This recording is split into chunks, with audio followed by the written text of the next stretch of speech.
good. Not doing a damn thing.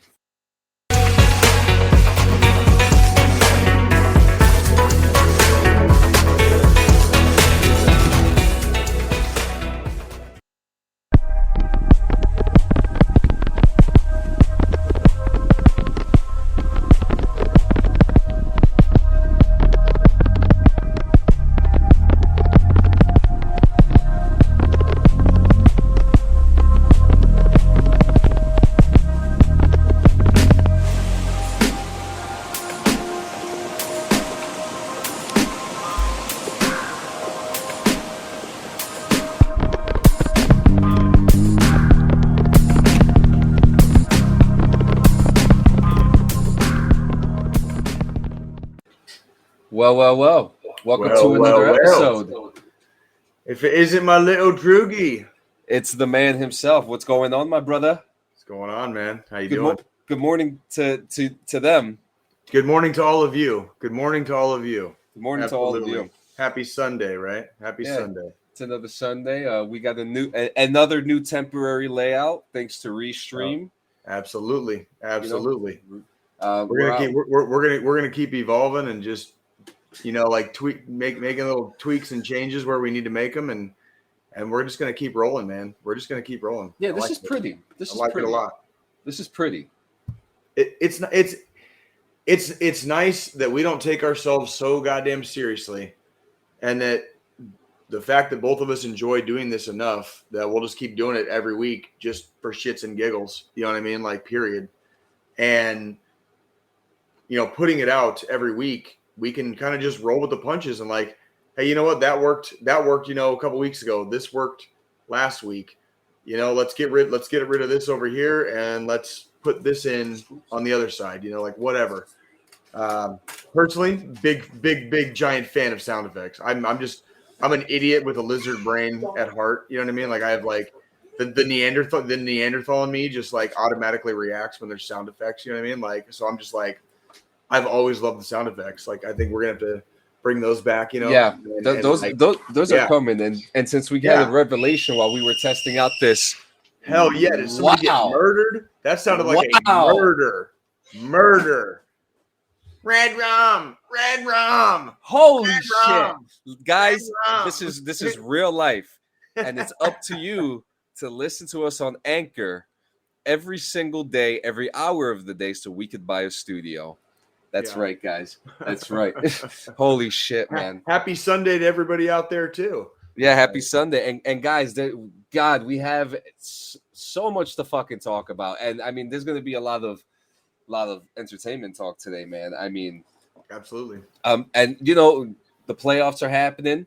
They are. I got to see the game last night. Did you see the Sox and the Sox and the Stros, dude? Like, did you see that game last night? Yeah, and I didn't see. I haven't. It's been a couple days. I've been very busy this week, but I've been keeping up, and I'm hearing the C word being thrown out there that someone was cheating yesterday.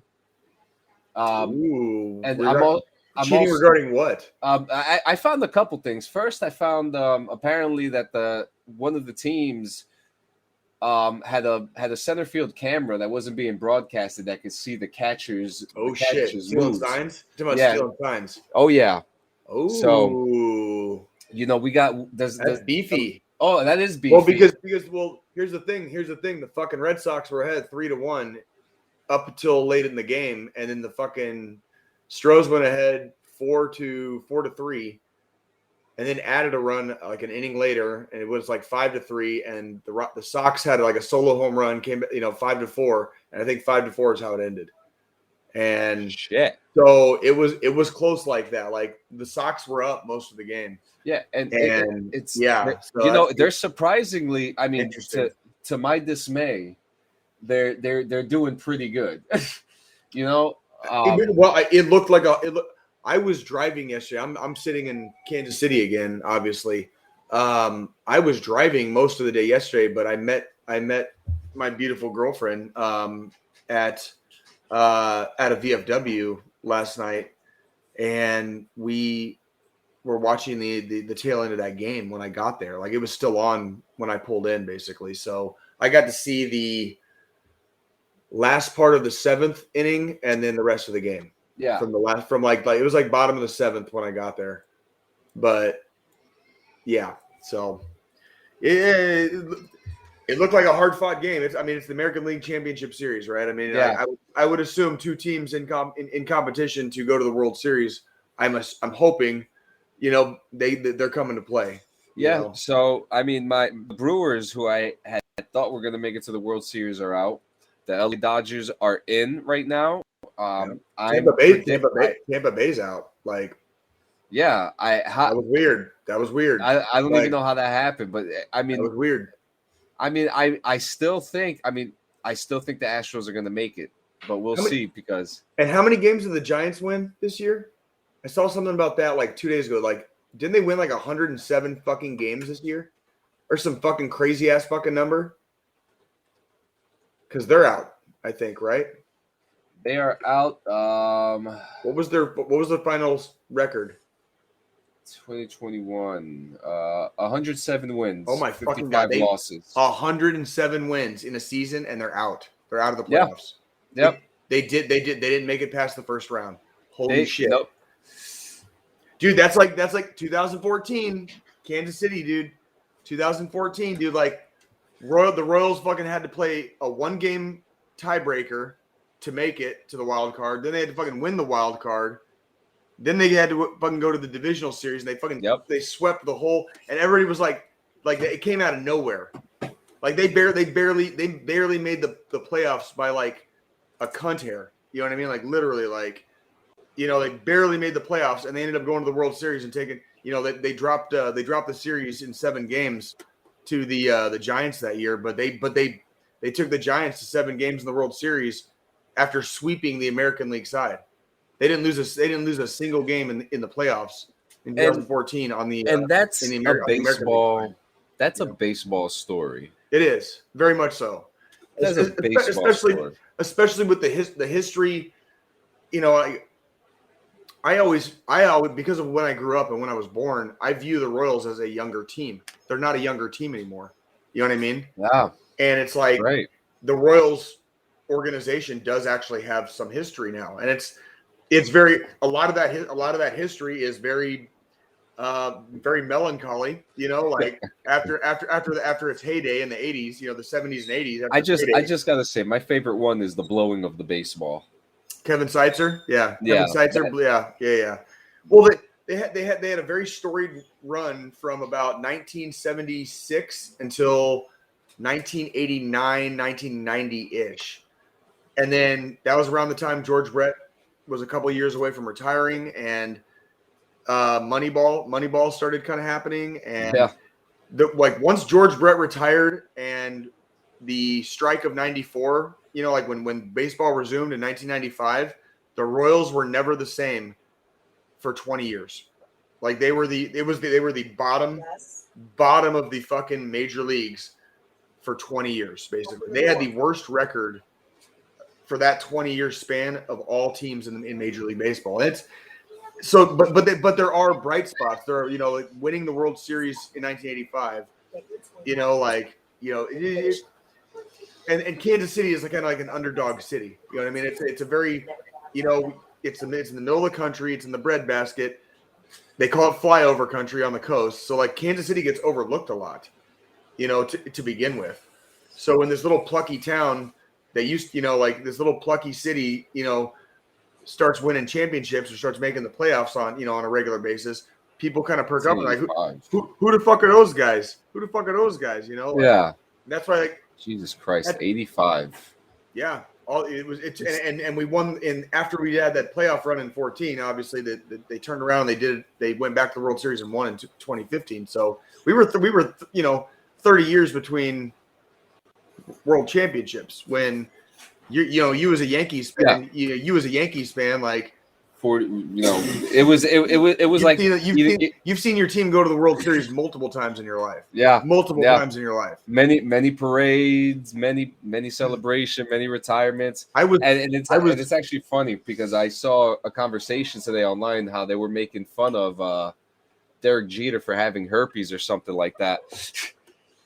And like so a player broke a record for being the fastest player to make it to the playoffs, and then someone was just like, yeah, unlike Derek Jeter who has herpes, and then like the whole conversation Like, wait, shifted to what? Derek Jeter. Yeah, like wait, then what? people started talking about Derek Jeter having herpes. I'm like, oh, okay. Hey man, it's a gift that keeps on giving, man. And I got to assume if you see, I didn't grow up on like the East Coast, obviously, so like I'm not familiar with like just being like that fucking surrounded by humanity. You know what I mean? Like you are wall to wall, nut to butt with people your entire life.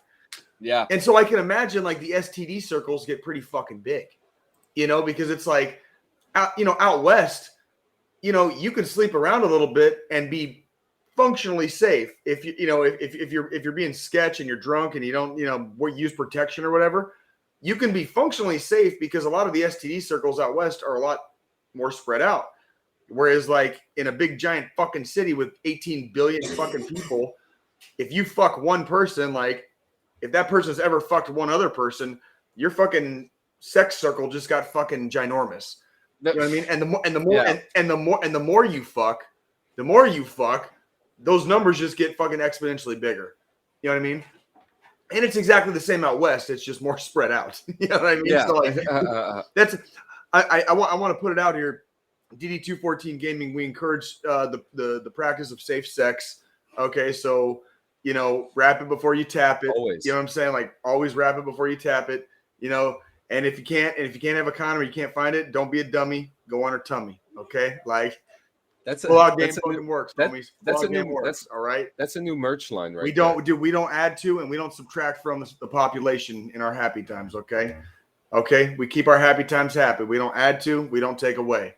All right, so yeah, that's right. There we go. Pull out game is strong here, homie. Pull out game is strong. That's the same method that I was taught being a cook in the Army. You could always add, but you add to. You can add to, but you don't take away. Yeah. But see, we're not adding. We don't want to add to the population either. If you're just out having a good night and you happen to take a very good looking member of the sex of your preference home, I encourage the use and practice of safe sex. If not, pull out, homies. Pull out. All right. That's right.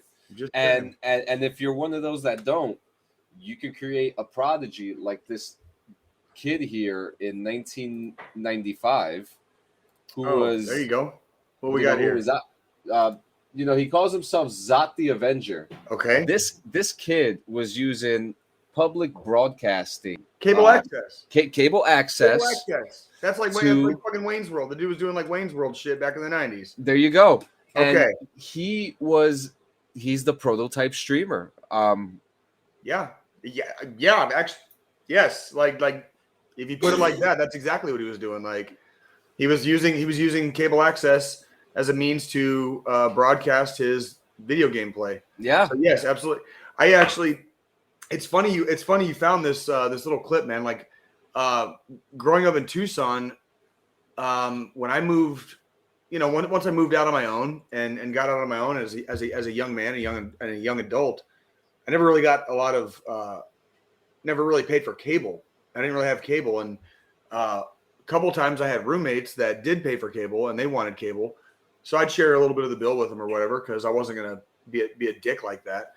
But a lot of the times I would just sit up at like 10 or 11 o'clock at night, and it's fucking cable, and like that's exactly why I didn't want to get cable because TV fucking sucks. But whatever. But I would watch fucking these crazy ass motherfuckers on cable access, dude, because you get some crazy people on there. That's just like, dude, just like pop a bag of popcorn and start browsing like cable access. You got people talking about like space aliens and conspiracy theories. You got kids streaming video games. And he had a phone number for people to call him.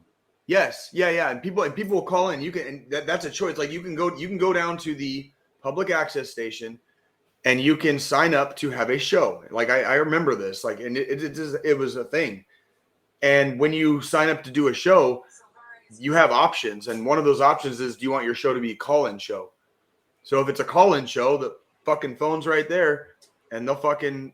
And the phone will light up if somebody calls in, and you can push a button and their voice would come in and you would talk to them live while you're broadcasting.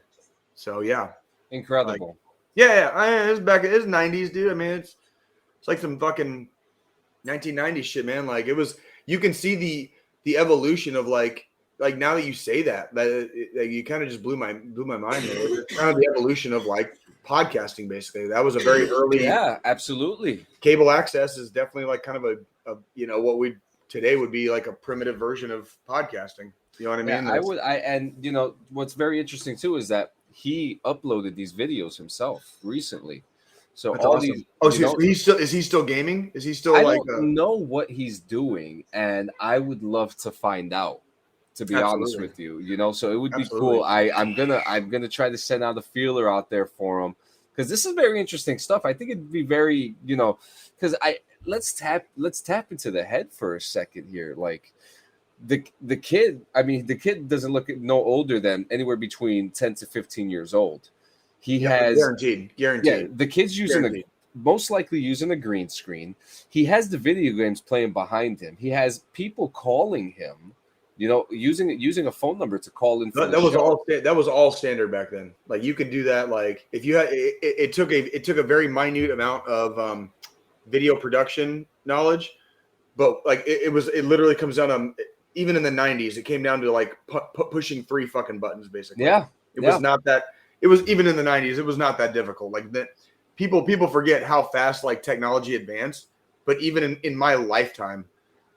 From like when I was born in 81, what that kid was doing would be unheard of, right? By the fucking early to mid 90s, what that kid was doing was fucking like standard. Yeah. Like easily standard. So like even in the first 11, 12 years of my life, so I'm assuming that kid is probably close in age to me. So he's probably either 2 or 3 years older or 2 or 3 years younger or right on the button my age. Yeah, absolutely. I guarantee you that dude's like within like 2 or 3 years of my age. But it's like being, growing up as a child in the 80s, by the time the 90s came around, and once I got I really want to say it really turned a corner when I got to middle school. So like 92, 3, and 4, like 93, 94, like kind of encroaching on the mid 90s. Yeah. Is where everything turned a corner. And all of a sudden, like everything just got really easy, really fast with technology. Like, I mean, everything was like, you went from fucking phones being, cords, having a cord on the phone and hanging on the wall, or there's a cord on the phone, to everybody had a cordless phone, to you could have multiple lines for your fucking house. You know what I mean? Call waiting, all this shit seemed to happen like within literally like a 2 or 3 year span. Yeah. And then it only went from there, obviously. Like it's 2021. Rapidly too. I mean, look at where we are today. I mean, extremely rapidly. I'm using a wireless charger to charge my phone right now. Like, my girlfriend, like the charger in our bedroom is wireless. Like you just put it right on. You just put the fucking phone on there. Like what's that about? Like, all right, Tesla, calm down. Okay, I don't know how your fucking devil magic works. Yeah. You know what I mean? Oh, and while you speak about Tesla and SpaceX, what I fucking do here? What? What? The obvious competitor to SpaceX, Blue Origin, went to space this week with William Shatner. Yeah, Captain Kirk made it to space, and so he cried his fucking eyes out, dude. That was simultaneously like the best display of emotion I've probably ever seen out of a human being coming back from space. And then those 3 fucking chuckle knuckle fucking head mooks that were fucking dancing around, spraying champagne, and fucking like the people. Like William Shatner deserved a better fucking crew of people to fucking fly to space with. Yeah, because like I don't know who the fuck those people were. Were they like trust fund baby? I don't know who the fuck. I don't give a fuck. Like, what a bunch of fucking dickheads, dude. Like, what a bunch of fucking dickheads. Like, just like you're too rich for your fucking own good. You fucking clearly live inside of a fucking bubble. And like Captain fucking Kirk is like having a fucking moment. And you're over there like fucking like you're over there fucking giving yourself like a fucking champagne fucking enema or some shit. You know what I mean? Like, what the fuck? A champagne enema. Fuck yeah, bro. Look it up. Search that shit up on Pornhub, dude. If you want to fucking Jesus Christ. You might need some fucking eye bleach after, but whatever, dude. That's am I wrong? Like, is that fucking not pretty much what they were fucking doing? Like, no, it is.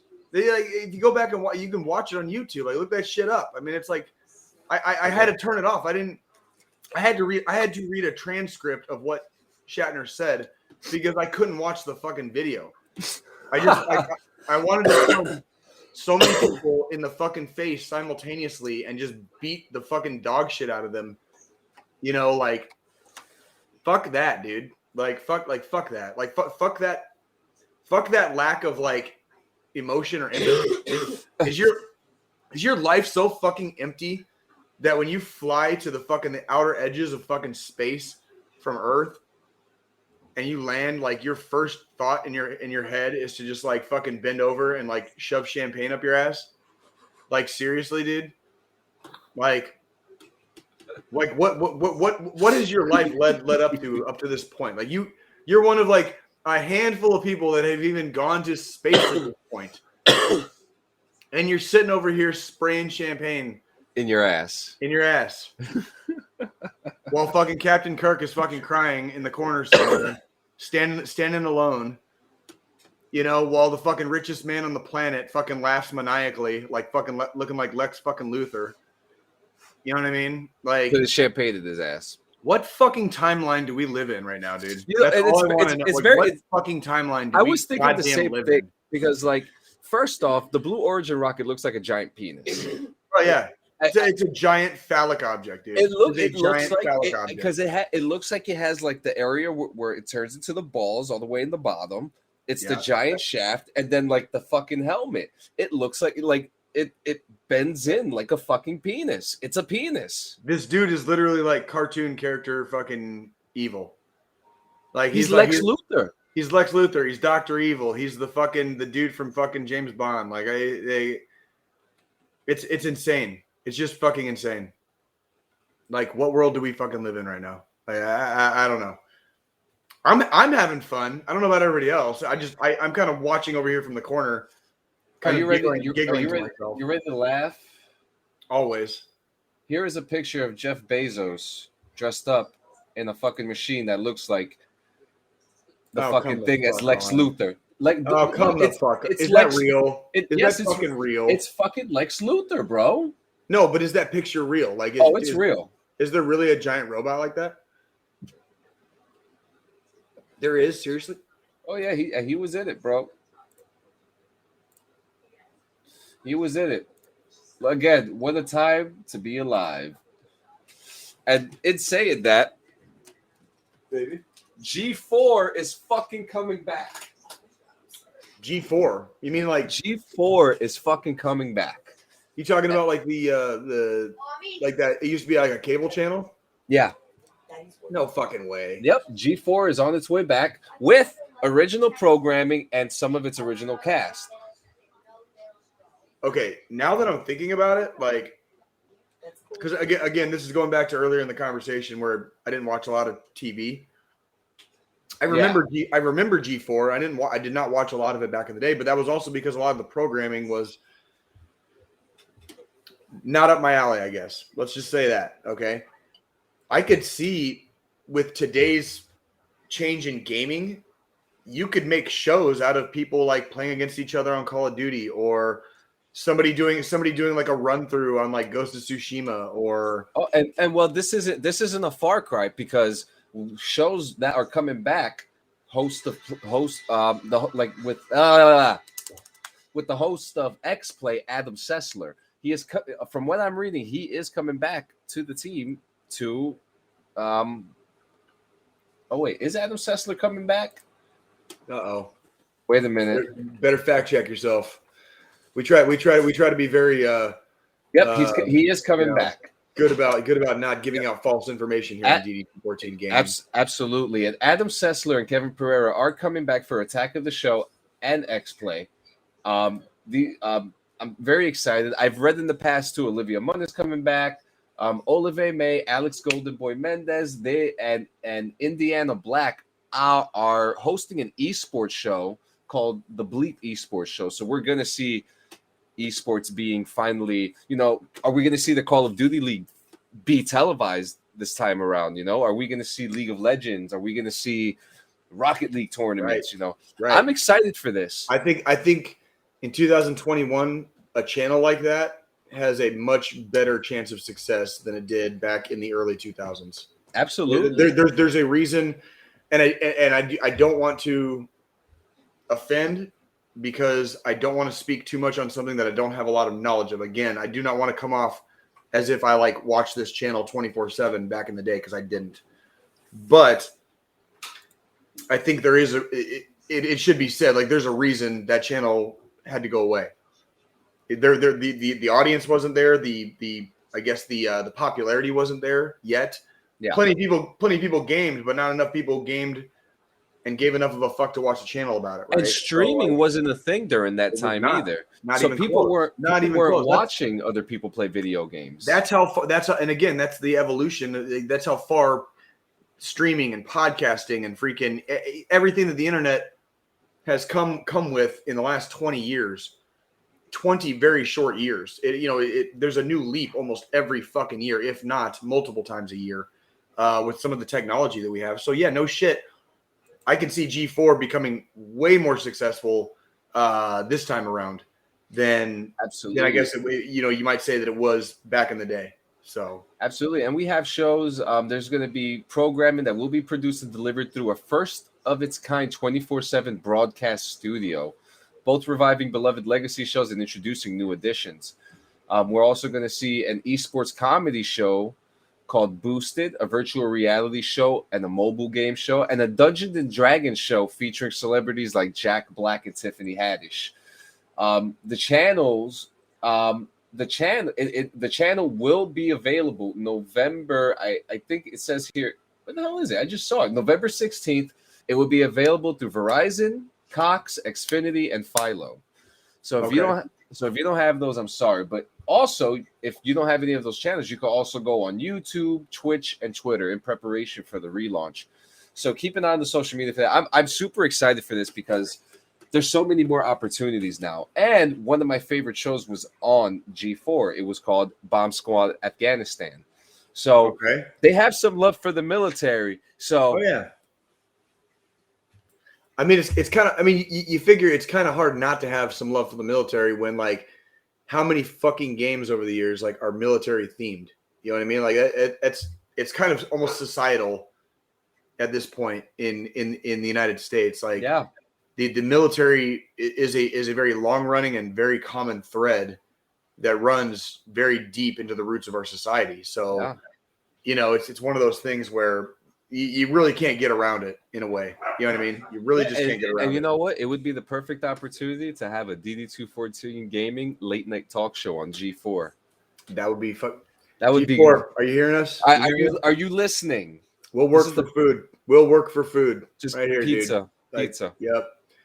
Like seriously, like feed me some freaking alcohol and freaking cannabis, dude, and we'll have a great time, dude. Yeah, there we go. We'll have a great time. There we go. And I mean, this shit's gonna be so cool. So remember, guys, November 16th. Get ready for it. I know I'll be there that midnight, waiting for the channel to come on. So I look forward to the review. Yeah.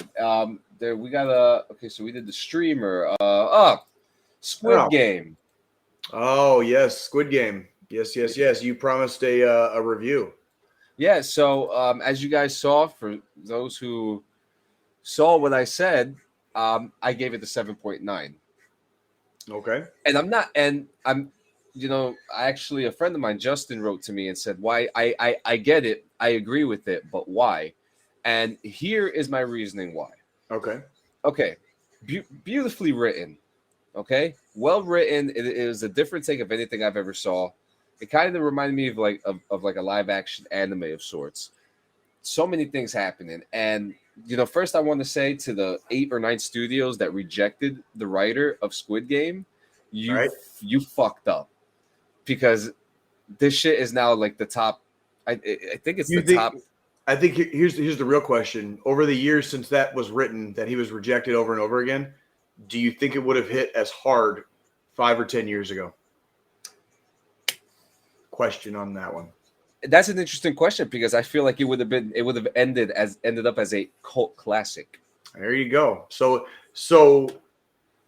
are like, I don't want to say the studios weren't dumb, obviously, for rejecting it, but it does beg the question, like, would the studio would the studio have bought it, and would they have been able to sit on it for 10 years and make it when it hit hard in 2021, when like in 2015 it, like you said, it would be a cult classic. It wouldn't necessarily be kind of like, like Postal, very specific niche fans are like that movie. It's the same thing, when it comes to like The Witcher, World of Warcraft, things that niche audiences. So that's a very interesting question. Yeah, I truly believe that Squid Game would have turned into one of those cult classic phenomenons. Right.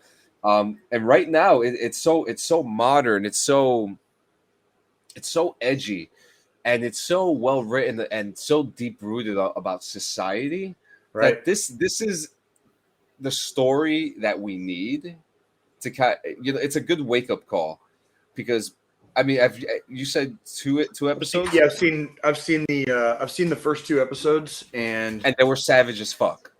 Oh yeah, and on top of that, I mean, it's very dystopian, while, like you said, being very modern, which is almost a statement unto itself. Like, it's very modern, but it's also dystopian. So it's like, are we living in a postmodern world right now? And are we already part of the dystopia? Yeah. You know what I mean?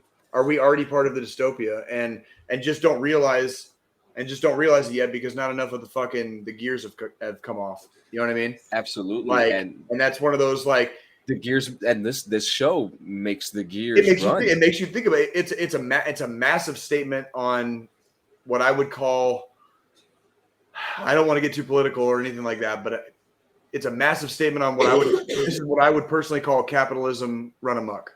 Right. And there are arguments all around the spectrum of whether or not capitalism has gone too far, or is there such a, where do you draw the line once, whatever. I'm not going I know exactly what you're going there, but by just watching the first 2 episodes, it is a massive statement about what could possibly happen. Yeah. With capitalism run amok, basically. Yeah, and what makes this so interesting too is that,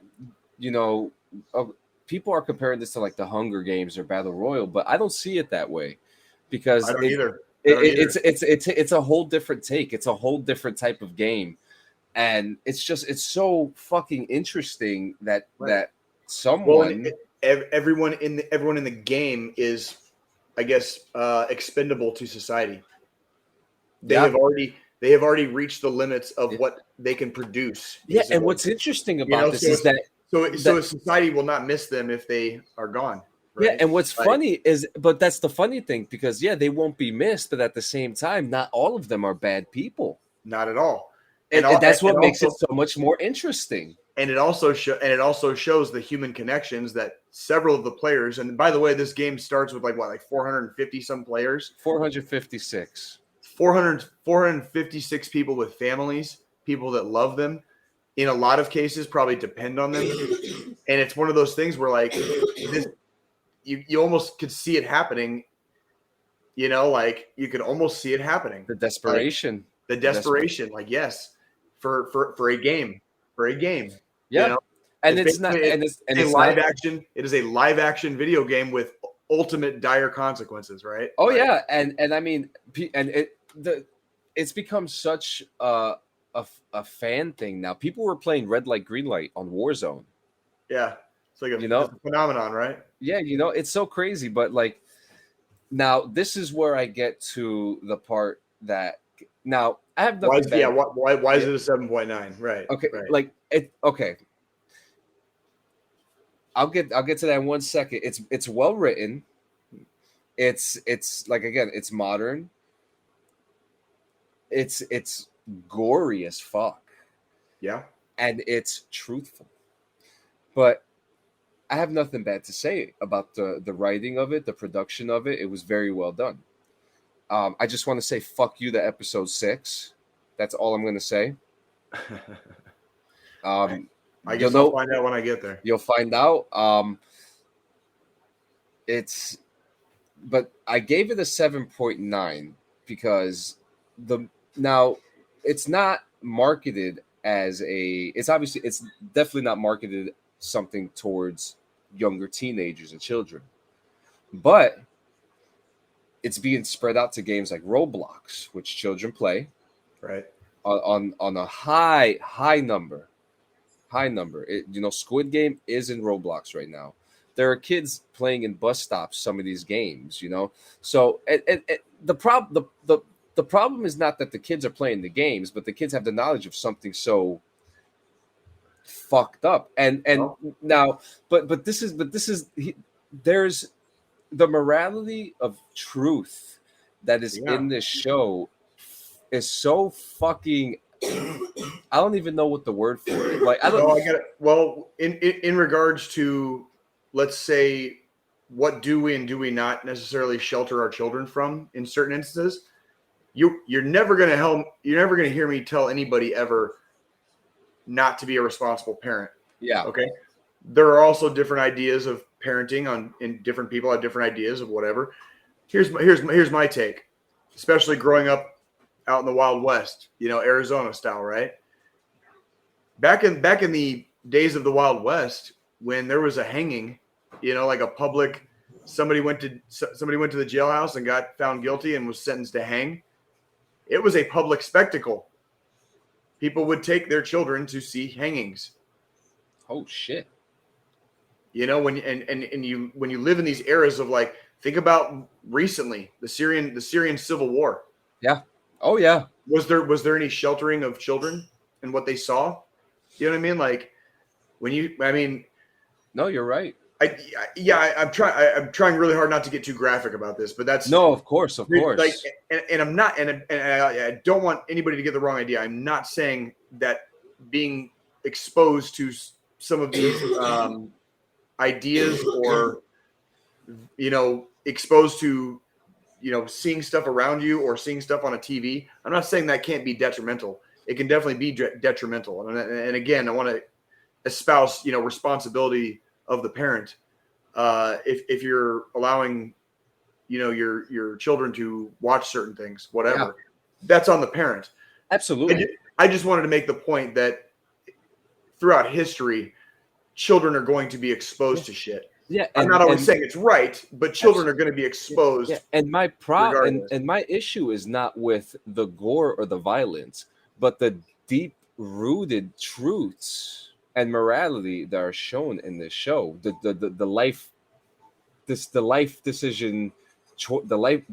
life-changing decisions that are made when you get further into the show. And when you get to it, you're gonna understand more of what I'm talking about and why I gave it a 7.9. Because the violence is not the issue. The issue is if your brain is not molded to understand it, it's gonna fuck you up. Like that. That's what I'm trying to say. And maybe not for everybody, Kind of like we're our own worst enemy type thing. Is that what you mean? Exactly. Okay. Yeah. I hope I'm saying this. No, properly. There's already elements of that in the first. Like a lot. Pretty much and I'm not giving away any spoilers by saying this, but pretty Absolutely. much all the players in the game are extremely in debt. So on some level, they have all fucked up in life bad enough to be extremely massively in debt to where there's really no climbing back out of that hole. I mean, dude, they're millions of dollars in debt. And in that society, in the TV show, in Korean society, when you're that far down, there is no climbing back out. Like your life is over. Your life is functionally over. Like one of the main characters is a gambling addict. The dude is he's an addict. He's a gambling addict, and he is so far in the hole that he was desperate enough to agree to play the game. Obviously, right? And that's some of the. And so without knowing the consequences. Without knowing the consequences, and then. And yes, like exactly what you're saying. Like you become your own worst enemy because your brain is already like pre-wired and conditioned to make certain decisions. Because you've been making those types of decisions your whole life. So your brain is automatically going to shift. It's why we do training, the way we do in the military. It's fucking muscle memory. Yeah, and when your brain's muscle memory is to fuck you, guess what? You're gonna get fucked, even if it's at the expense of your own life. You're gonna Yeah. get fucked. Yep. You know what I mean? Like, Yep. But other than that, production is amazing. The costumes are amazing. The masks are amazing. It's very different. The jumpsuits are pretty funny to see. Before we get to our next bit, do you have any theories? Do you have any guesses? well, obviously, just being that it's a TV show and there's a group of people that the TV show follows and is obviously following. They're doing the whole tug on the heartstrings thing with Yep. like with every single one of them. Yeah. And there's a little bit of comedic relief with the old man, player one. He's great. Player one is great. Player one is great. Yeah. Like, and I'm only 2 episodes Right, in, baby? so, Player one's great. it's obviously, there's a little bit of comedic relief with him, and then everybody else, it's this tug on the heartstrings. My life is fucked up, and I am desperate enough to do this shit, and I don't, whatever. Dude. Theories wise, no, like zero, because like Interesting, yeah. It's a phenomenon right now. It's a phenomenon. So it's like the fact that it got this big, this fast, must mean that the ending is at least tolerable, because I could say that it is. well, So I would give you a whole review of Midnight Mass, except all I can say is the fucking ending sucked. So it's like I just spent 8 episodes watching this shit for fucking like meh, Yeah. So meh, yeah. Like all that for what? Like It's true. It's true. Obviously the Squid Game doesn't have that problem, because if it did, more people would be bitching, and they're not. Now it does have a great ending. I'm not going to tell you if it's a cliffhanger or not. But what they say is that there's not going to be a season 2. So just enjoy it for what it is. That's it. Best TV show I ever saw, I think also on Netflix, was Dark, that German. It's 3 seasons. I heard that was so good. Oh my God. That I will stand on this and say that is the single greatest TV show I've ever seen. It's 3 seasons long, but it has a fucking definitive ending, and it is so gorgeously majestic, dude. Like, it is like the most beautiful, like, fucking put a bow on top of the puzzle. Fucking everything. It's a fucking experience, and if you watch it, I encourage people to watch it. They speak German. I encourage watch it with them speaking German with English subtitles. That's always the best experience with the original language. Oh my God, with the perfect! subtitles. It is literally that is and that sounds like what Squid Game is, except with just one actually, and that's another thing. If you guys are watching Squid Game, make sure you are not reading the closed captions. The closed captions are not translated correctly. I noticed that. Yeah, the subtitles are more closely to the language. But still some things are not 100%, but still great show. It's a 7.9. It's still good to watch, but again, if your brain's not prepared for something like that, I would not suggest watching it. It does get very emotional at times. I will definitely attest to that. And you're just 2 episodes in. Barely, I'm barely into it, and I'm like, I can already see where they're going with some of this shit, where it's like, well, somebody's gonna fucking die. Like, obviously there can be only one. Like, it's by virtue of the game. Like, there can be only one here, dude. It's like, and it's just so funny. Like the old man, like the old man's having a good time playing red light, green light. He's he's chilling. So it's so fucking cool, man. Dude, if I was in his position, I'd be doing the same shit. I mean, the guy's dying. So like, I got a brain tumor, and I'm like 8,000 years old, dude. Like, I don't give a fuck. Now, I'm not gonna spoil nothing for you, but I'm gonna give you one hint. Keep an eye on the walls. Oh man, I already was after the fucking red light, green light. So you already see the walls already. Yeah. Oh shit, he's too smart for this. Fuck. Get him a goddamn Diet Coke. I wouldn't necessarily. No. I just spent the last like 11 years of my life just paying attention to fucking almost everything. It's probably gonna take a little while. Yeah.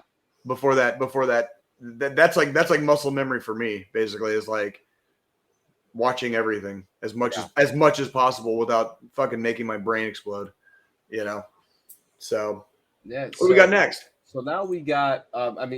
Today was DC FanDome. Okay. Got a couple things here. I'm kind of pissed off that you can't see this, that you can't hear anything. But it would be the best time. We'll leave Batman for last, and then if you can watch it on your phone, and we'll get you a live reaction or something like that. Okay. You watch it on your phone because you can't not watch this. But I have some clips here for. The first thing here is a video game called Suicide Squad: Kill the Justice League. Oh boy. It is it's a 4. I don't know if it's a 4-player game, but I know you could play as 4 different characters and maybe more. Now, what's very exciting about this game is that it's made by Rocksteady, the makers who made some of the Batman games and stuff like that. The game looks great. I have it up here, right here on the screen, so you can see it. Okay. You still can't hear it, right? No, I can't hear it, but I'm hoping our viewers can. Maybe? I don't think so. I just, we'll figure that out. We'll just leave the video up. But this is what it is, folks. God, it looks so good. This HD shit is so good. You have characters like Harlequin, Deadshot, King Shark. Oh man, it just looks so good. And in this game, you are going against the Justice League. I don't know what the story. So the good guys are the bad guys. Yeah, I don't know what the story is on this because I can get behind that. Yeah, because if you look at some of the characters, that you're going to see Superman and you're going to see the Flash momentarily here, and they got like these veiny looking things here. But as like the Suicide Squad is, it's comedic. The game looks good. It looks really good. I'm most likely going to get it. You know me, I'm a nerd, so. This is the game to play right now. It's already out? No, 2022. Oh, I'm sorry. 2022, my bad. PS5. Okay.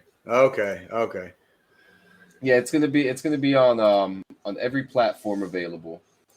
Game looks really good. The other game that was revealed is Gotham Knights. Okay. Here we go. Damn ad. So Gotham Knights, we talked about this last year. And if you guys don't remember, we covered DC FanDome last year. So we're going to make it a tradition to continue every single year to cover it. Well, I mean, let's be honest, John. I mean, you're kind of a DC fanboy, and that's okay. That's okay. We can run with that on this show. You know what I mean? So there's nothing wrong with that. Yeah. So what we got here. So the story here that we have is the Court of Owls. The Court of Owls is a super secret society that pretty much they die and they come back to life and they become like these. It's pretty much like the Illuminati with owl masks. That's what they are. Okay. Bruce, from what the theories are going for, Bruce Wayne is the villain. You'll be playing as characters as Robin, Nightwing, Batgirl, and the Red fucking Hood. And if you don't know who the Red fucking Hood is, you better start reading your comic books now. Seriously. Over here you see Penguin here with Nightwing. So in the trailer, Penguin here is talking to Nightwing, telling him, "You don't want to go down this rabbit hole." Da da da da da. So I mean, look at them.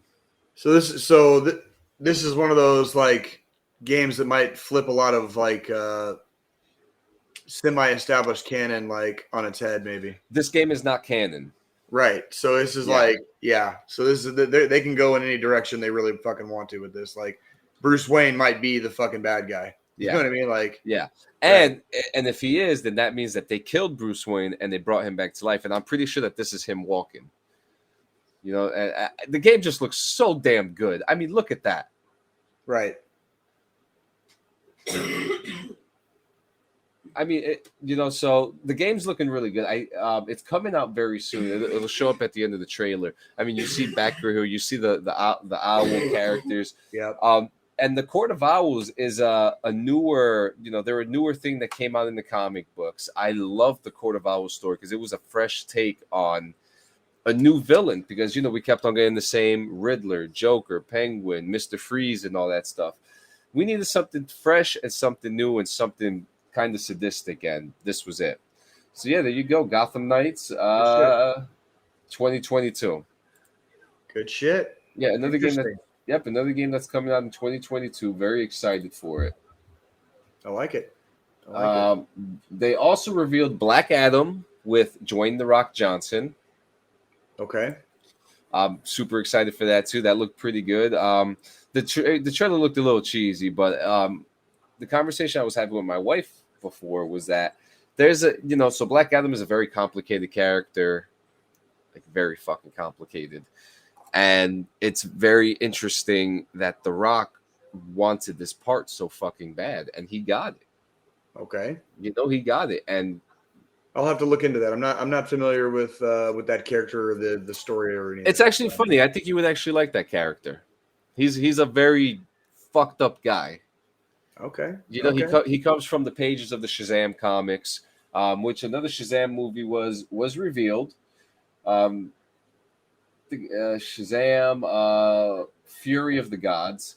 Another thing that was revealed was the Flash. I'm going to show you the clip right now, and unfortunately, we can't hear anything. Yada yada yada. My bad.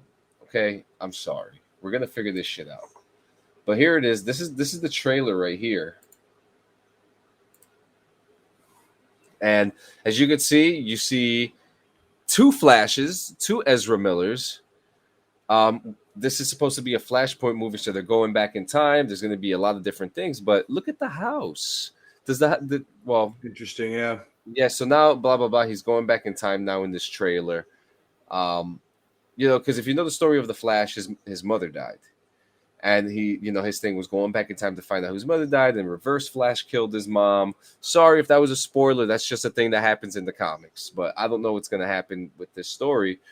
But you're going through the trailer, you see him making the boots and stuff like that. But something very special happens.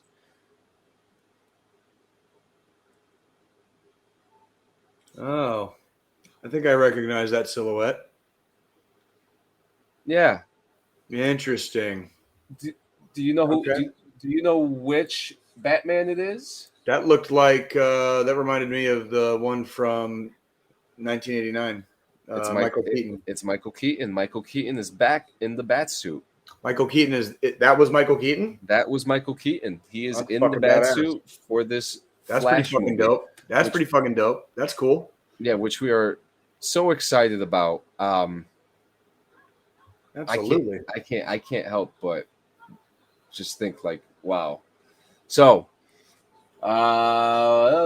what's next? Bat Wheels is there's a cartoon coming out in the style of Cars, called Bat Wheels. Super Pets is coming out. That has The Rock. Who else is in it? It's The Rock, Chris. What's the short comedian guy? Chris Rock? No. Shit.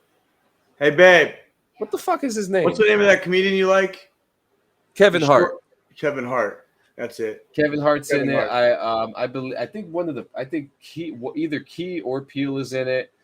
Yeah. Okay. Yeah, that's it. And and something that I'm not gonna lie to you, I was actually kind of excited about this. Be it as it may, I have not watched the Suicide Squad yet. Okay. The movie, have you? I have not. Okay. John Cena is going to be in a spin-off series of his character from the Suicide Squad called Peacemaker. What? Yeah, and this is actually kind of cool to see John Cena in a TV show that's going to be coming to HBO Max. Well, I don't understand. There's just I don't really see anything. There's just a dude talking. Now there's a dude shooting. Where's John Cena? That's John Cena. I can't see him. Did you just now get that? Thank you. That's funny as hell.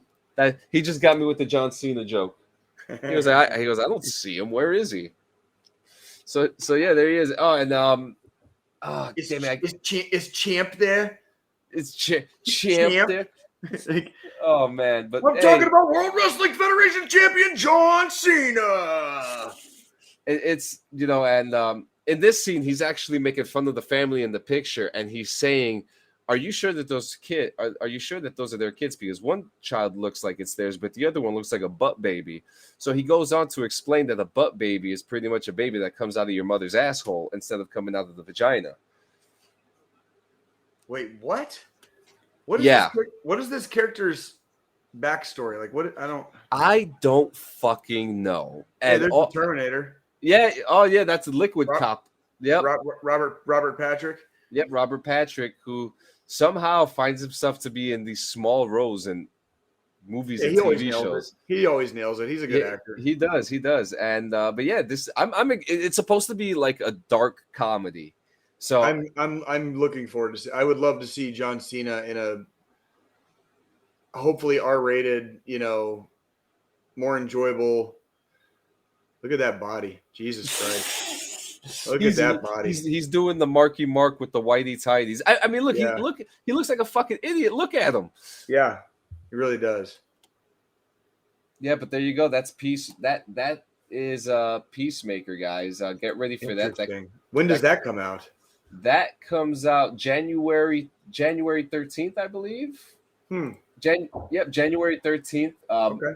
Couple months, 3 months, about 3 months. Yep. And now pull out your phone. Okay. It's time for you to go on YouTube. Oh God. Oh, and watch Batman? Yeah. Okay. Do you want me to mute my No, don't mute it. Don't mute it. In fact, I may need your sound. What am I searching? New Batman trailer? Check go on IGN on YouTube.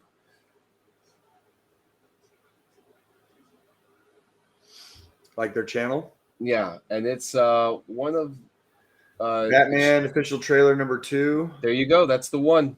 2:45, 2 minutes 45 seconds long. Yep, that's the one. Okay, and you want me to just keep my sound on, basically? Yeah, go right ahead. All right, let me get rid of this fucking piece of shit fucking ad, and then I'll turn my shit up. Yeah, that's what I'm doing too, guys. I'm gonna have the trailer up, but due to music that is owned by Nirvana, I believe the sound cannot be played. Jay unfortunately cannot hear it anyway, but.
And there you have it. Okay. Let's hear. I got to hear what you think before I get to my thoughts. Just based off of that.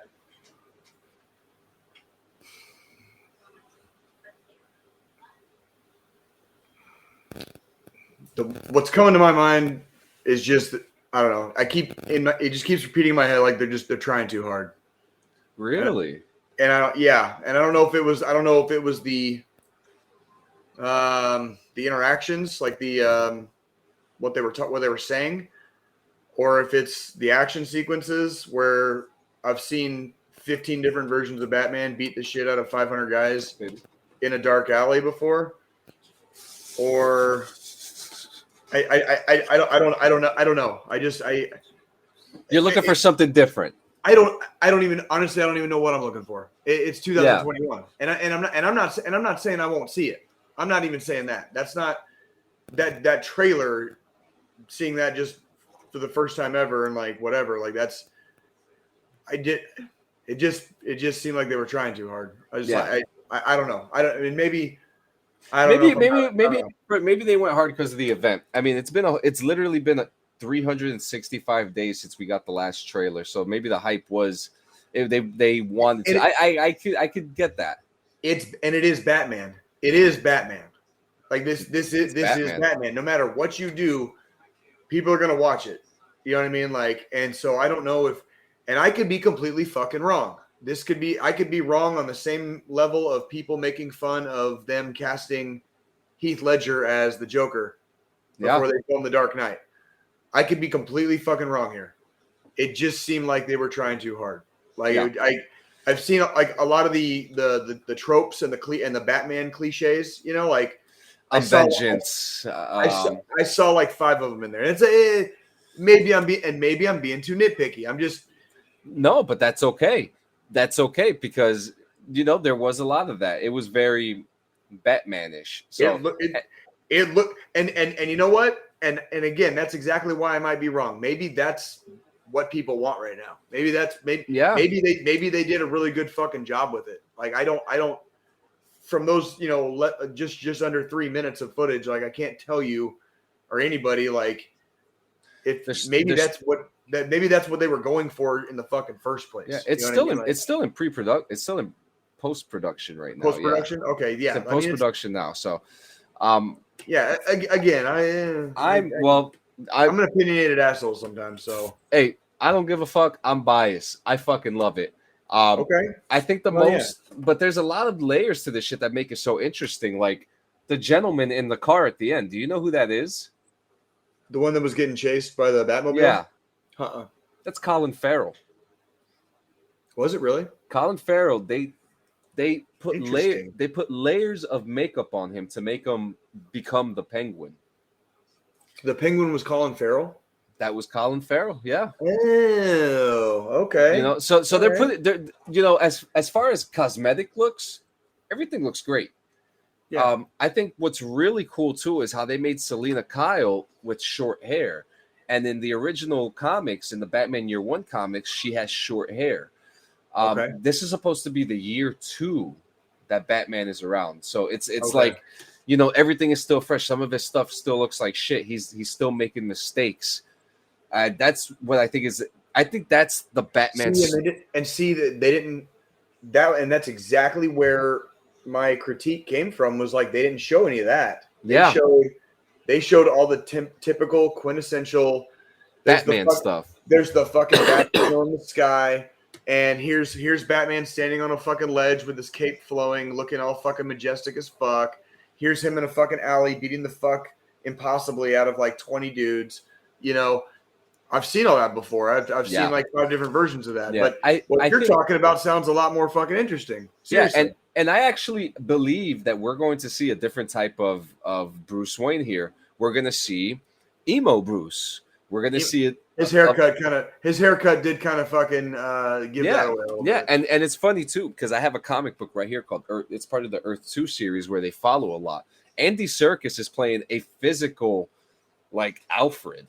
Like he's playing like a well-rounded, strong brute. Alfred is the one that he is in the comics. We're gonna see him kicking some ass, which is fucking cool. Oh yeah. The Riddler, I don't know why the fuck they're not showing his face at all, but it's got this really cool mystery thriller vibe to it.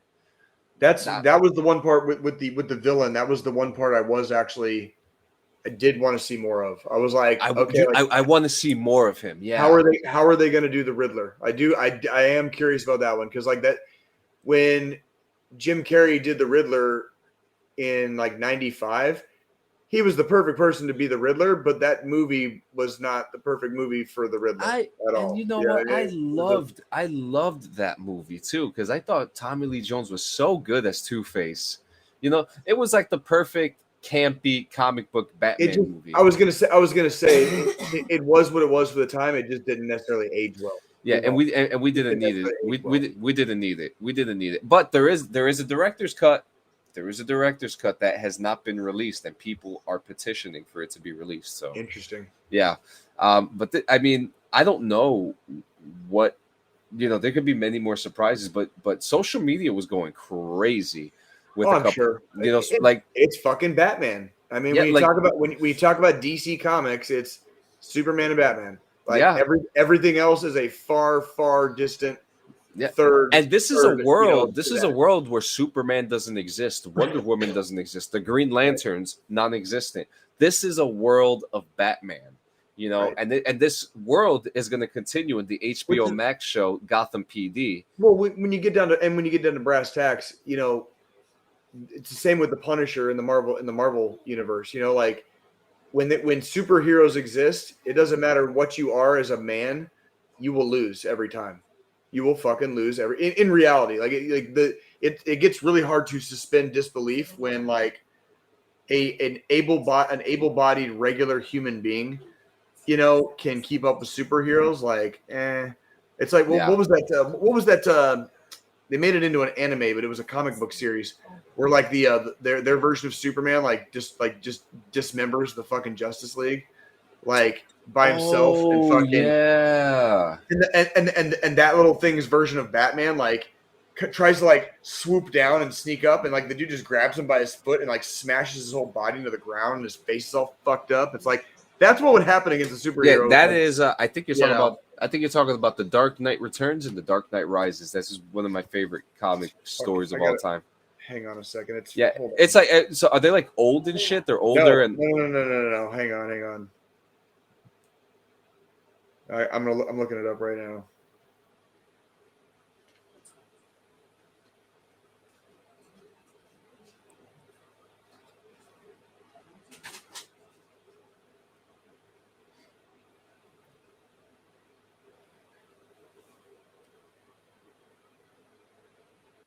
God damn it! Like, of course, I've seen this thing like 14,000 times, and I can't remember the name of the freaking comic book or what it's called. Yeah, they've had many instances together too where Superman has been like that. It could be Crisis on Infinite Earths. It's Omni-Man. Omni-Man. Yeah. What's the fucking name of that goddamn? What is the name of that goddamn comic book? Final Crisis. Because that's dark side shit. The Omni Omega or something Omega or some shit like that. Oh God, my brain. Dude, seriously, like I getting older sucks. What the hell? Omni-Man. What the fuck? Of course, it was created by Alan Moore. Of course. Let's see. Alan Moore. I don't know what they call the freaking. It's called Invincible. The TV series is called Invincible. Oh, I haven't watched that yet. Oh yeah, it's like they have like a fucking wannabe Justice League and that shit. And I heard that shit is brutal. Oh, it's fucking terrible. It's horrific. Like it shows you like what if fucking if Superman existed in the fucking Batman universe, like Batman wouldn't fucking exist. It's almost like The Boys. Oh yeah. Oh yeah, it's like the boys like, and I'd say multiplied by like 2 or 3 because they're actual fucking like they're legitimate. Yes. Yeah, I also and before we get to the military news, I just want to say that they revealed a comic book that changed my life when I was growing up. It's coming out in a 4-part series called the DMZ. Okay. I have to talk about this because this dude. When I tell you this comic book changed my life, it changed my life. It gave me a perspective on people that I never understood before, and I actually finished the series while homeless, while me and my wife were homeless. So it was like a stronger, deeper meaning to me of that story. They took their liberties with the characters. Like the main character Maddie is not in the show. So they used the elements of a character named Z and Maddie, and they put it into a woman named Alma, who was played by Rosario Dawson. I have no issue. I have no issue with it. Dude, when I tell you that when they were showing the screenshots of the production, I teared up because it looks exactly how I thought of it. And for those of you who don't know what DMZ is, DMZ, I have the whole series right here next to me. In different forms too, in comic book form, graphic novel form. It is my favorite story. It takes place in Manhattan, and Manhattan. There's a second Civil War going on. No one ever talked. The story never talks about what happens or what is going on in the Civil War. It only talks about what happens in New York. Okay. You only know the perspective of New York. New York got closed off and turned into a DMZ. If you understand what a DMZ is and what happens in the DMZ, this is it. And they closed off the city and they told the people to evacuate, and the people of New York decided to stay. Okay. So they closed off the city and they said, "This shit is yours. Fuck you." New Jersey is like a giant military post. The tunnels are guarded by the free states of America. Interesting. There's a lot of military stuff going on, a lot of political stuff going on, the story talks about how the media manipulates everything. Oh yeah. And that is a big base of the story. And I really hope that they touch this subject in the show because it's important. It's what the story is about. But the true story is about the people who are in the DMZ, the people in New York, the people who live in New Jersey who got stuck in New York that can't get out. Right. There was also tones of domestic terrorism in the comic book. There were, it was the perfect book for me to read growing up in the area. And, there was even an incident in the comic book where the American military came in. And there was a protest of 200 and something people. No, it was like 1,000 something people or something like that. And they were marching and they were all wearing cloaks. And someone thought that they were pulling out a gun and they killed all the protesters. Holy shit. Yeah. Lots of crazy fucking shit. And, the comic book, it's not going to be in the show, but the comic book ends with the main character, Maddie, going to jail for hiding a nuclear bomb in New York. Nice. I do not think they are going to put that in the show. We'll find out. Yeah, I guess we're going to find out. And if that's a spoiler, I'm so sorry. But the nuclear bomb is a very important thing in the story because the character of Benjamin Bratt, Parco Delgado, steals it. And there's gonna be so much of everything: military, New York neighborhoods, art, deep-rooted morality, and a stroke of survival. It's going to be fun. It's going to be a 4-part series on HBO Max. I'm hoping it's soon. I'm not going to lie to you. I teared up. I was crying when I saw the production because I'm just like, this is it. And it's funny because for years I actually was writing to DC telling them I wanted to be Maddie Roth because I know the character so well. I could recite to you every single line from the comic book right here, right now, as a whole fucking episode. And I told them I look like him.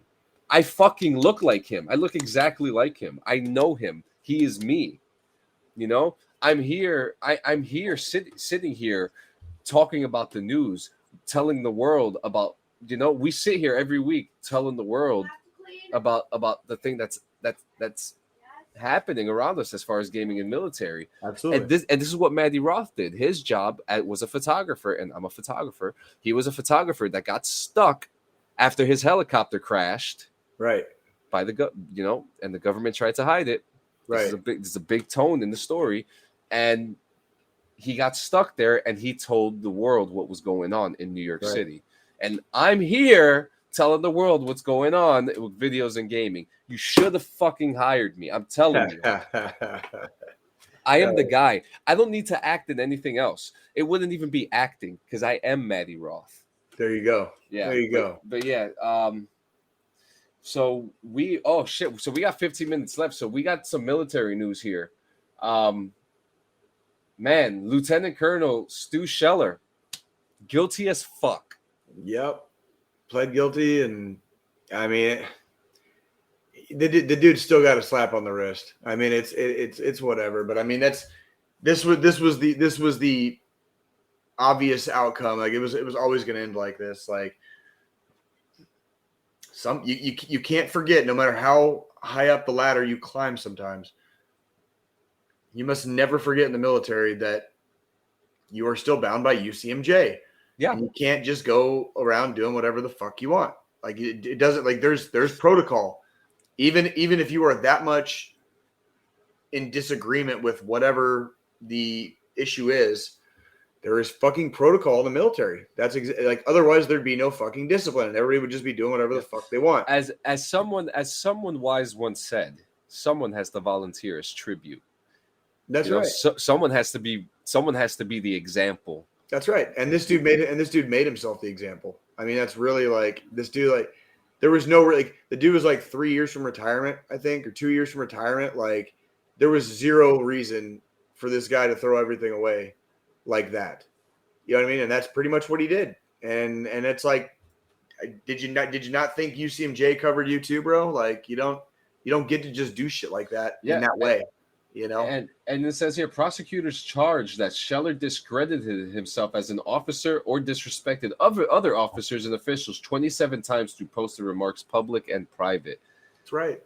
That's exactly right. Look, if there's anything that I learned in the military, on-base housing has thin walls and everyone's got big ears. You know, right. And everyone's that's also why I never lived on post. Like, shit, I got stories for you. I ain't fucking dude. I wasn't even trying to fucking take work home with me, dude. Are you fucking kidding me? Yeah. Like there's no like. Yeah. And let that be a lesson to you. The walls on post are thin. Yeah. Yeah, I remember. You know, it's kind of a whatever story, but there was a time when there was somebody that I was seeing, and where she lived on post. Because she had kids, like their house was attached to another house where another family lived, right? And her kids were gone, and I spent the night there, and we had some fun, you know. And when we finished our fun, the kids next door were crying because I think their bedroom was on the other side of the wall, and I could hear kids crying and shit. And it was like, fuck. Feel like an asshole now. Like, okay, like, oh shit. Apparently we had fun. So hey, that's all that matters. And well, this guy, I'm sure he had a lot of fun making all those posts too, talking shit about his fellow comrades and shit like that. But it didn't go good for him because the day began with Scheller standing before the judge in his court martial, Colonel Glenn Hines, and pleading guilty to charges that included contempt toward officials, disrespect toward superior officers, and dereliction in the performance of duties. The plea was part of an agreement that Scheller's lawyers reached with the Marine Corps that limits his punishments to no more than a letter of reprimand and a seizure of 2/3 of his pay for up to 12 months. So, which I would, and I will say again, the dude got a fucking slap on the wrist. If this was a fucking junior enlisted soldier, or even an enlisted soldier that wasn't fucking like a senior non-com, like. The dude got a slap on the wrist. They're coming after 2/3 of his pay for a year. Yeah. I mean that's nothing for a fucking officer, but that's what I'm saying. I mean, but it's still his fucking money. I mean, This was a foregone conclusion. We called it. Oh, he's a We lieutenant colonel. He'll be fine. But we called like you just can't, you're not going to get around UCMJ. Yeah. Like it was a foregone conclusion that he was going to be found guilty, and it was a foregone conclusion as an officer, especially lieutenant colonel, that he was going to get a slap on the wrist. This is the United States military fucking 101, people. You know, different spanks for different ranks is what we used to say. You know what I mean? Like, that's great. You know what I'm saying? Like, that's basically, I mean, it is what it is. It is what it is. So yeah. That's fantastic. And I mean, shit. You know, There it is. I mean, that's really all I have to say about that. I actually have a couple. I have a couple more things I do want to add, though. Sure. I want to give a big shout out to Bury the Hatchet in Woodbridge, New Jersey, for welcoming DD214 for some hatchet throwing. A couple days ago, me and my wife, we went to this really cool fucking spot. We were gonna go bowling, but we decided she actually was just like, hey, let's go hatchet throwing. We're just like, okay, cool, and once you get the method. Mm-hmm. Because there's a fucking method. Oh yeah, just yeah. It's on the release. You know, it's all on the release. Yeah, if you know how to throw a baseball, it's kind of it helps. It helps. Yeah. But you just have to release different. Yeah. Once I figured it out, I didn't miss a shot. And then the homie Gennaro came out with this fucking weapon that he was probably not supposed to come out with. Yeah. But he taught us how to. It was a big fucking thing, and I hit a bullseye with it. Cool. So big shout out to Bury the Hatchet, guys. What was that? An addle? What? Addle. What's that? An addle is a arrow throwing weapon. Oh shit! And they're like, yeah. What did he have? Well, I sent the picture. Is that what you're looking at? No. I didn't. When did you send the picture to me? Hang on. Let's see this shit. So I got the picture right here. Is that on my It's in our. Yeah, I got it right here. Oh, okay. That thing. Okay. That's just more like a ranger. That's like a ranger hatchet. Yeah, that thing is fucking cool. But big shout out to Bury the Hatchet. Truly appreciate you for that hookup, for some of the cool weapons. He said listen, I've told you guys before, don't tell me nothing because I'm going to put it on the air unless you tell me not to put it on the air. Now, he said that we'll be able to throw some ninja stars someday. So here we go. I want to throw some fucking ninja stars. So we'll see what happens. Come out west, man. We can do that anytime. We'll do it right in the fucking woods. I'm telling you, man. And yeah, I also want to give a big shout out to Mike J and Running with Scissors. I've continued playing some Postal. I'm loving the demo. I'm really loving it. I'm pissing all over the place. Oh yeah. Good. So and yeah. And then next week we are in the process of getting my buddy Ronnie J for next week. So be prepared for next week for us to have once again a guest on our podcast. There's going to be a lot of bloodshed next week, is what he's saying. Probably. We're going to have. Oh, and speaking of which, due to his coming up very soon duty position, we're gonna have to figure out how we put it when we put the podcast out there, like how we put it, because I don't want a bunch of fucking shithead fucking recruits seeing their fucking drill sergeant on a podcast. Yeah, like without a fucking giant deep dive. Yeah, if they're gonna see it, I want it to be a deep dive. You know what I mean? It's got to be a fucking. I'm just about to. It's got to be a deep dive. We can't just have his name out there. We're gonna have to figure that out as far as. Yeah. So Ronnie J is gonna be here, aka Drill Sergeant Jackson, aka Muerte. He will be with us next week. Also, guys, make sure you use discount code DD214 Gaming Rogue Energy. That's so fucking cool. I'm so happy that just pops up. Also, check out our link tree, www.linktree.com/dd214gaming for every single one of our links. It's easier for us just to promote the link tree and tell you guys to go there because that's where Anchor is, Apple, Spotify, our Facebook group, our Facebook page, anything DD214 related, it is right there. And as always, to end the show, I believe it's your time. I think it is. I guess I get the final thought this week. Yep. Well, I don't know. This last week I've just been doing a lot of, I guess, reflection because I've had time to. I always get time in the mornings now, like after I drop my kids off at school, and I'm just kind of at the house. And most days I kind of already have a chore list of things I need to do, and I start getting in on my chores. But obviously, the house is quiet, right? So I've had a lot of time to think these last few weeks, and especially after officially, there's being out of the Army, like I'm like when I was on terminal leave, and then there's like now it's like I'm out, like there's like I'm done. There's no more, never again. Don't have to worry about anything. I'm done, right? And these last couple of weeks, I'm still obviously very, very recent and fresh into it, but I think there's been a lot of reflection, and when I've been reflecting, especially having that time when you're just isolated and by yourself. Sometimes when you reflect on things that, you can often reflect on things that don't go in a good direction, you might say. And I want to encourage everybody out there to remember that if it's, if you're in a bad season in your life and the whole world seems like it's coming down around your head and the sky is falling and nothing is ever going to be right again,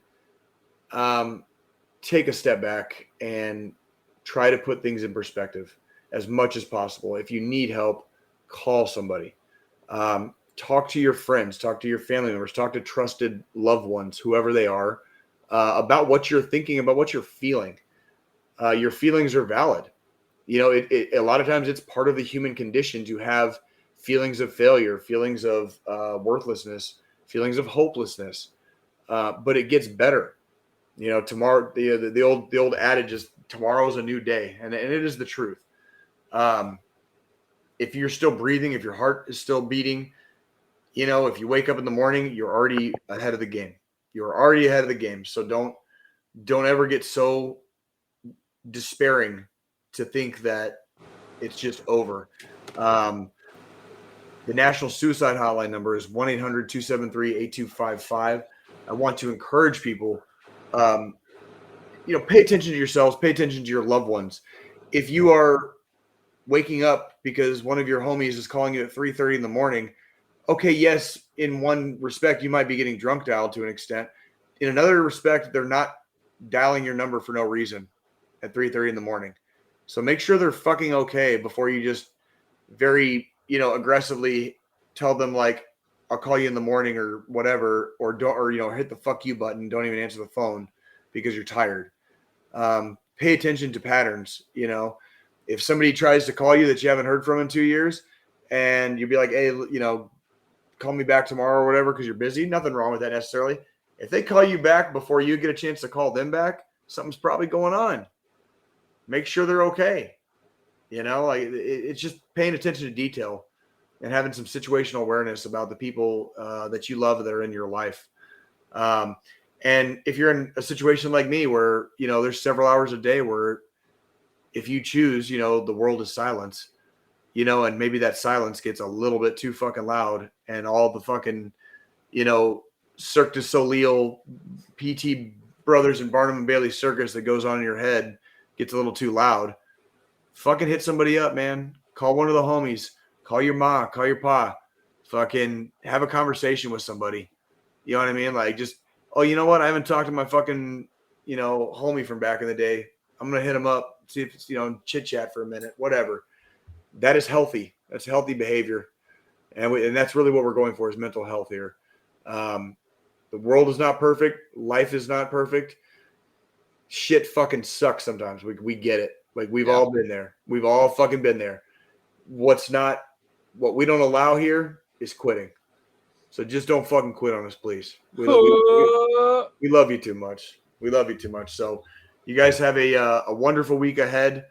Wish all of your football teams the best of luck today and possibly tomorrow if the Monday Night Football game.